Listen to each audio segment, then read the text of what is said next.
जय मसीह। आज 23 सेप्टेम्बर 2020 तदनुसार 7 असोज 2077 बुधबार।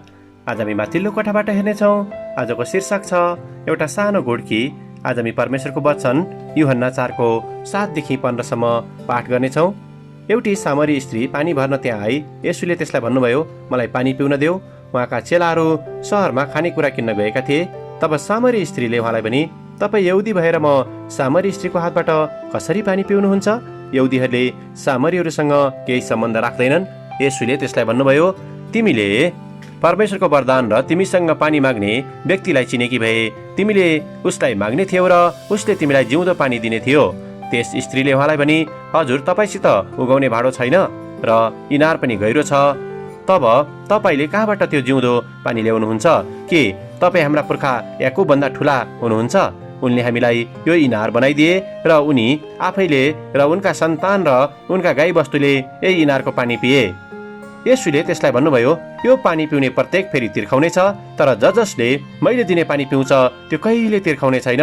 जुन पानी म त्यसलाई दिनेछु त्यो त्यसमा अनन्त जीवनको निम्ति उम्रिरहने पानीको मूल बन्नेछ।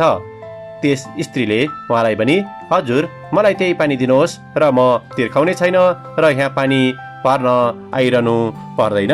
आमेन। भजन 107को 9लाई लेखिका यहाँ जोड दिनुहुन्छ, किनभने उहाँले तिर्खाएकाहरूलाई तृप्त पार्नुहुन्छ र भोकालाई उहाँले उत्तम पदार्थले सन्तुष्ट पार्नुहुन्छ।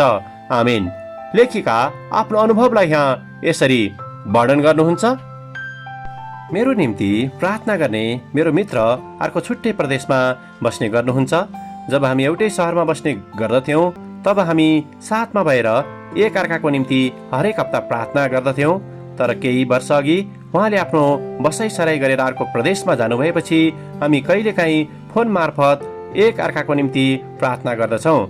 हिजो आज प्राय हामी दुवैजनाले व्यस्त भएकोले पहिले जस्तै प्रार्थना गर्ने नियमित तालिका हामीसँग रहेको छैन। यद्यपि प्रार्थनाको आवश्यकता हुँदा हामीले एक अर्कालाई फोनबाट सन्देश दिने गर्दछौँ र त्यसको निम्ति समय मिलाउँदछौँ। त्यसपछि जब हामी फोनमा हुँदछौँ तब सुरुका केही मिनट हामी एक अर्काको हालखबर बुझ्दछौँ र त्यसपछि एक अर्काको प्रार्थनाका विषयहरूको बारेमा सोध्दछौँ र अन्त्यमा हामी त्यसको निम्ति प्रार्थना पनि गर्दछौँ।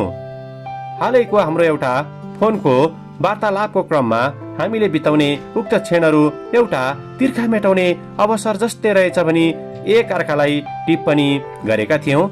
मेरी मित्रले हामीलाई कहिलेकाहीँ एउटा सानो घुड्की त चाहिन्छ नि भन्दा हामी दुवैजना मजाले हाँसेका थियौँ। भजन 107को 9ले पनि त्यसरी नै परमेश्वरले हाम्रो तिर्खाएको आत्मालाई तृप्त पार्नु हुँदछ भनी बताउँदछ। प्रार्थना भन्ने बित्तिकै हामीले त्यसलाई कुनै एउटा तरिका अथवा रीति पुर्याएर गरिने कुरा मात्र हो भन्ने हिसाबले बुझ्नु हुँदैन। यो त परमेश्वरसँग एउटा मित्रवत तरिकाले गरिने वार्तालाप जस्तै हो र हाम्रो सृष्टिकर्ता सामु नम्र र इमान्दार भई आफ्नो फिक्री र वास्ताहरूको बारेमा उहाँलाई बताउने र सुन्ने एउटा प्रक्रिया हो। जब म र मेरी मित्र हाम्रो प्रार्थनाको समय सिद्ध्याउँदछौँ तब हामी एक अर्कालाई अभिवादन गरेर बिदा माग्दछौँ र हामी पुनः परमेश्वरसँगको वार्तालापतर्फ फर्कँदछौँ। आमेन। आजको विचार, प्रार्थनाले मलाई अरू व्यक्तिहरू र परमेश्वरसँग सम्बन्ध बनाउनको निम्ति सहायता गर्दछ। प्रार्थना, प्यारो परमेश्वर, तपाईँको उपस्थिति र प्रेमको शान्ति खोज्न सहायता पुर्याउने मित्रहरू हाम्रो निम्ति जुटाइदिनु भएको निम्ति तपाईँलाई धन्यवाद, येशूको नाउँमा। आमेन। आजको लेखिका क्याथी गैलार्ड, अमेरिका। आजको प्रार्थनाको विषय, एक अर्कादेखि टाढा भएका मित्रहरूको निम्ति।